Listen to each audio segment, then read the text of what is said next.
Hey everybody, I'm Airhawk 360, and today I'm going to do something a little bit different. Before I've just done like views of my fish tanks and stuff, but today I'm going to talk about how to do your own whiteworm culture. I know I mentioned this in my last video a little bit, that I use my whiteworms to feed like my betta and sometimes my tetras, which I started out with. And so it's actually really simple. Basically all you need, I have a finished one here. Um, you need a Rubbermaid tin. It doesn't have to have two chambers. You can have it if you want. It doesn't matter. It doesn't do anything. It just have to be the one I had. I have a hole cut in the top for air. I probably can't see that. Yeah, this cut right here. I just sliced at the top for air. And basically, what you do is you put some dirt in it. I've just got it filled up a couple inches, or they're about 2 inches or so at the most. And sprinkle it with make it moist, not like mud. You don't want mud. But what you do want is to be wet enough for the worms. And then you just feed them, basically stuff you would feed your fish anyway. I mean, honestly, these guys, and you can see there's not many worms right now because they're a little dormant. I just got back to my apartment, so I haven't fed them in a week.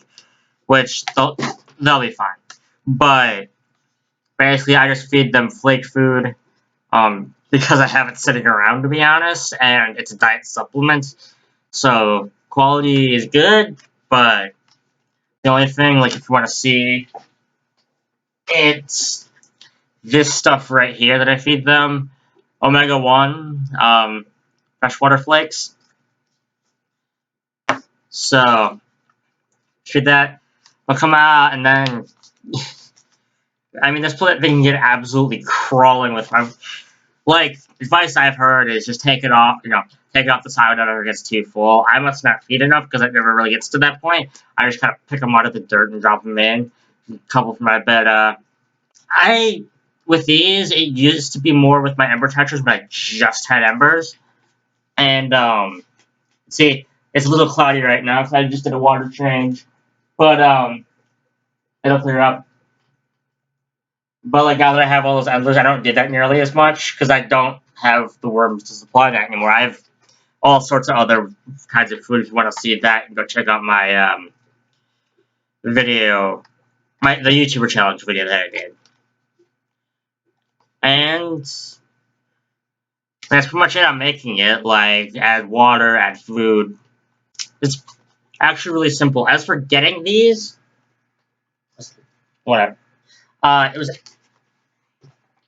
was actually a bit of a challenge for me to figure out because I don't have like a local fish store that carries them or like a bait shop nearby that I know of. I guess I didn't. I just thought of that, but like I don't even know if you can find them at a bait shop. What I ended up doing is I just kind of went online and looked for whiteworm cultures, and I found like angelfish.com, which I know nothing about them except that my worms arrived alive. And it cost like $15, but I mean, you can keep the thing going indefinitely. So, I mean, I think you can like split the two and make you get a certain amount.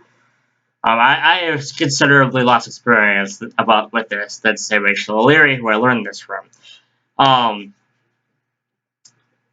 But yeah, I just bought them from them. And one thing, when my worms arrived, I actually thought they were dead, and the dirt was really dry. But I found out first. I was like, you know what? I'm not gonna just throw this out either way. Or should I just drop $15? I'm just gonna drop a couple in. Well, when the worms start wriggling around, when you put them in the water, they're alive. So, if you ever have that, just set it up anyway. Put water, put food, and have a little patience, and I'm sure you'll see a bunch more little worms wriggling around in there. Anyway, that's all for today's video. I've been Airhawk 360. Peace.